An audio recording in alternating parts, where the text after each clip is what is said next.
What's going on, everybody? It's Aurora YG here, coming at you with another video, and today we're going to be looking at the next deck build pack, Tactical Masters Archetype, this being Runes, Divine Runes. I mean, the OCG name is like God Monument, but we're not allowed to have things like that. I assure you it has nothing to do with this guy. I don't know who this guy is, honestly. Maybe you can tell me in the comments, or if he has anything to do with this. But basically, from the looks of it, this deck is all spells. Like, you thought Sky Striker was all spells? They have no main deck monsters from the looks of it, unless they make tokens or something. They have 2 fusions and a bunch of spells, like a field spell, continuous, and the rest are quick play.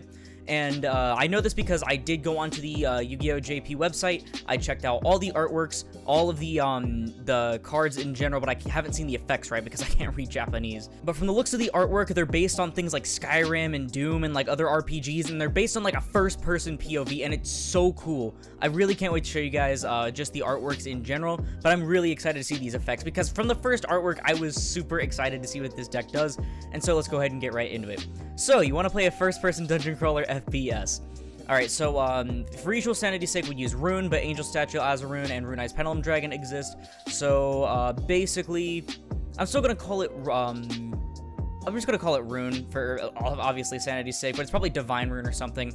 But, first up, we have a field spell. This is the artwork that was, leaked. It is Rune no Izumi, Spring of the Divine Rune. Against a field spell, you can activate Divine Rune quick play spells from your hand during your opponent's turn. Okay. And then once per turn, if you activate a Divine Rune quick play spell, you can target up to 3 Divine Rune quick plays in your grave, place them on the bottom of your deck in any order, then draw that many cards. Ooh. That's literally just a draw 3. Like, depending on these quick plays, this is literally just a draw 3 and recycling. That's really interesting. I know I say interesting a lot in these kind of videos, but that's really neat. I want to see what the rest of this stuff does. But look at that artwork, though. That is so pretty. Next up, we have their continuous spell. This is Deceit of the Divine Rune. I'm not going to do the Japanese enunciations, but this is a continuous spell. You can only control one of it, and each time a quick play spell is activated, banish the top card of your opponent's deck. Oh my god. So this is basically Ghost Trick Skeleton on crack, because this isn't a once per turn. Okay, and you can only control one, obviously, because there'll probably be, like, a bunch of stupid funny things. But that's really neat, actually. I love the artwork, too. Look at that. That looks like a medic or some sort of, like, priest or something like that. That's awesome. If any of you have played Pirate 101, it actually reminds me of some of the Armada soldiers from that. But okay, so definitely going to be a control strategy. I mean, it was kind of given considering the lack of any main deck monsters, but very neat. Point of the Divine Rune is their first of many quick play spells. You can only activate 1 card with its name per turn, and you activate one of the effects and skip your next battle phase after this card resolves. What is an Elemental Lord support? Add a Divine Rune card from your deck to your hand, except point, and then banish the top card of your opponent's deck, or special summon a Divine Rune monster from your extra deck to the extra monster zone. Okay, so this is a searcher that also works with the milling mechanic, so I'm guessing milling is actually a valid mechanic for the deck. It's not just a funny one-off card. Okay, or it's just linkage, like the Sky Striker linkage. That's kind of crazy. Definitely a 3 of there. Look at that, though. It's actually like Shield Hero, even. Very pretty. Divine Rune of the Brilliant Flame is their next one, which looks like just a Doom Gun shooting Megalith Ophiel or something. You can only activate 1 card with this name's per turn, or with this card's name per turn. Activate one of these effects, skip your next battle phase after it resolves. Target an opponent's special summon monster, destroy it, then banish the top 2 cards of their deck. Or special summon a Divine Rune monster from your extra deck to the extra monster zone. Do all of the... Oh! So it looks like all of them special from the extra deck. That's so free. Oh my god. Okay. So this is really, really nice popping. It's just a free quick effect to blow up something, and then it mills 2 from the opponent's deck. Okay. Amazing artwork aside, that's really interesting because if you have this set up right, each time you activate one of these, you're going to be milling from the top of your opponent's deck. You use this, you get to search, then you mill the top card. Use this, you get a free pop, and you mill the top 2 cards. This can be completely detrimental to combo decks or decks that really rely on like having certain resources that they need to have in deck to grab later. So I'm really digging this. I love mill strategies. They're so funny. That's why I play Ghost Trick Skeleton and Ghost Tricks. But I wonder if we'll have anything that like mills a bunch instead of just 1 or 2. Okay, this answers my question. This is Divine Rune of Destruction. You can only activate 1 card with this card's name per turn. Activate one of the effects, skip your next battle phase. Target a spell or trap your opponent controls, destroy it, then banish the top 4 of their deck. Oh my god. Or special from extra deck. Okay, so this is definitely going to be played regardless of the meta. This banishes 4, plus the continuous spell, that banishes 5. You can loop your opponent really fast with this. Imagine this in combination with, like, Trickstar Reincarnation. They wouldn't even have a deck left. That's so funny, especially if they use something like Reasoning. If I would have had these against the Eldritch player I played against last night that used Reasoning until they had 8 cards left in deck, that would have been game over right there. But really nice, just quick effect back removal, that's always nice, but also the fact that it's searchable and you banish the top 4, really, really nice. I mean, Thunder Dragon would, like, love to go against this deck, but that aside. Next up, we have Divine Rune of Dispel. I think all of them have the restriction of 1 card per turn and only one of the effects, and skip the battle phase. If your opponent adds a card or cards from the deck to the hand, except during the draw phase, discard a random card from their hand, then banish the top 2 cards from the deck, or you can summon from extra deck. So it's Dark Law. What you're telling me is that it's Dark Law. That's pretty neat, actually. I always thought Dark Law was a bit of a silly card, and not just from the banish effect, but also the fact that if you add something, it's just gonna rip it. But it not only does that without the banishing that card, of course, but it banishes the top 2 cards of the deck, which is really, really solid. Next up, we have Divine Rune of the Freezing Curse. That's funny as shit. Target an effect monster your opponent controls. Negate its effects until the end of the turn, then banish top 3, and special summon of Divine Rune from your extra deck. So, Widow Anchor, but instead of being able to steal it, you banish the top 3. That's pretty solid overall. I mean, every deck would kill to have some sort of quick play Imperm-like card, and so the fact that they have one of these, especially because it does synergize by being a quick play spell, and by banishing the top 3, you're going to be wanting to play a lot of this card.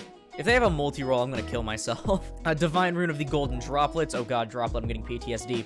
Your opponent draws a card, then you banish the top 4 of their deck, or special summon Divine Rune from your extra deck. So this goes really well in combination with Dispel, because then you're banishing 6 and they lose the card. But I don't know if I would necessarily say it's really good. You don't really want your opponent drawing things unless you're playing, like, Generator. I mean, this could be really funny in Generator, by the way. I like how they also have no restriction outside of skipping the next battle phase, instead of, like, you know, no extra monster zone thing, where they very well could have just done that because they summon to the extra monster zone. So that's really, really cool. We have Divine Rune of the Raging Storm as their last quick play. It looks like the artwork of Blustering Winds almost. You banish cards from the top of your opponent's deck equal to the number of cards they control, or you summon one from their extra deck, or one from your extra deck to the extra monster zone. Okay. So if your opponent's playing combo, then you can just smack a lot of cards like mid-combo, and they might lose a lot of resources that way. Plus, in combination with the continuous, they're going to be losing another one. Plus, in combination with literally any of the other things, you could probably mill the opponent's entire deck within a couple of turns, depending on how well you play it. There's probably going to be a lot of play, like, they don't play any main deck monsters, right? There's probably going to be a lot of hand traps, and there's probably monsters that, you know, natively banish stuff from your opponent's deck. So I think those will be played in combination with this. You can very well have your win condition be milling up an opponent's almost entire deck, if not their entire deck. Imagine this if Max C was in the format. Ugh. But it's probably going to be a resource-centered deck, where you're going to dwindle your opponent's resources while trying to keep yours stocked up. So the best consistency of the card that we've seen is we have the Field Spell, which places things on the bottom and then draws, so you're going to be recycling a lot, because it's just a once per turn, it's not even during end phase or anything. And then you have the Search Spell. That's like the main consistency and recursion. The rest seems like little interrupts, which is really neat. But let's go ahead and get into their extra deck, because they have 2 fusion monsters, both of which I think can be summoned off of instant fusion, which is interesting. Oh yeah, Book of Eclipse is getting reprinted in Tactical Masters, by the way. But their first one is Munin, Wings of the Divine Rune. It's a level 3 light fairy fusion, 0 attack, 2000 defense. It requires 2 rune monsters. I mean, I don't think you're really going to like hard make these, but being a fusion, it has to have the materials anyway, I guess. And if it's specialed from the extra deck, you can discard a card to add a Divine Rune continuous spell from your deck to your hand. When your opponent activates a card or effect that targets Divine Rune cards and or set cards you control, quick effect, you can banish this card to negate the activation if you do destroy that card. And once per turn during each end phase, gain 1,000 life points. So none of these look to be once per turn, and I believe that's because you mainly can only summon them without instant fusion. You can only summon them during or to your extra monster zone, right? So it'll always be clogged. But other than that, you can probably like, I don't know, maybe like instant fusion one, link it and the other away for something that can get rid of itself, or just out one of the things in general and summon another one. You can use the effect again. I totally just spaced it though. This is also a searcher because this only searches quick play spells. Oh, never mind. It adds a Divine Rune card. I'm stupid. Yeah, this only shuffles or puts back quick play spells is what I was saying. But this actually searches the continuous. So the continuous is definitely something they want on the end board. The negation is pretty decent, honestly. I mean, it only negates things at targets, but it also negates things at target set cards. So Cosmic Cyclone, MST, Twin Twisters, things like that. Those all get banished or not banished. Those all get negated that way by banishing this, which banishing this, by the way, is definitely the goal because you want to have your extra monsters unclear for something else. And then the life point gain is kind of cute. It'll probably keep you like a lot better in the resource game, much like Prank Kids, where they were able to usually go into time a lot easier than a lot of other decks due to their life point gain and drain. So very nice first fusion monster. Let's see the next one. This is Gary or Jerry Fangs of the Divine Rune. It is a level 4 Dark Beast fusion. Oh my god. Level 4 Beast instant fusion Tri-Brigade. Oh no. It has 0 attack, 1000 defense. It requires 2 Divine Rune monsters. If it's specialed from the extra deck, you can target a non-quick play Divine Rune spell in your grave, so basically the continuous or the field spell, and add it to your hand. Cannot be destroyed by card effects, and when this card is destroyed by battle, you can target a card in the field and destroy it. So what I'm hearing is that, I don't know if the ruling works that way. I don't think it's protecting itself from instant fusion, but it might protect itself from instant fusion, because keep in mind, there's no summoning restrictions on these, and they're both level 4 and lower. So if you summon this off instant fusion, it might not die, and so you just get a free body that actually does things. You know, it has the protection. On summon, it's going to add something back, and if it's destroyed by battle, you get to target pop a card in the field, which, yeah, targeting, popping, ooh boy, not the best removal, but it's better than nothing. And other than the Book of Eclipse reprint, that is the last card in the Archetype. I'm going to go up to the top, and I'm going to start scrolling down slowly so you guys can have a quick look over everything else again while I like discuss it a little bit.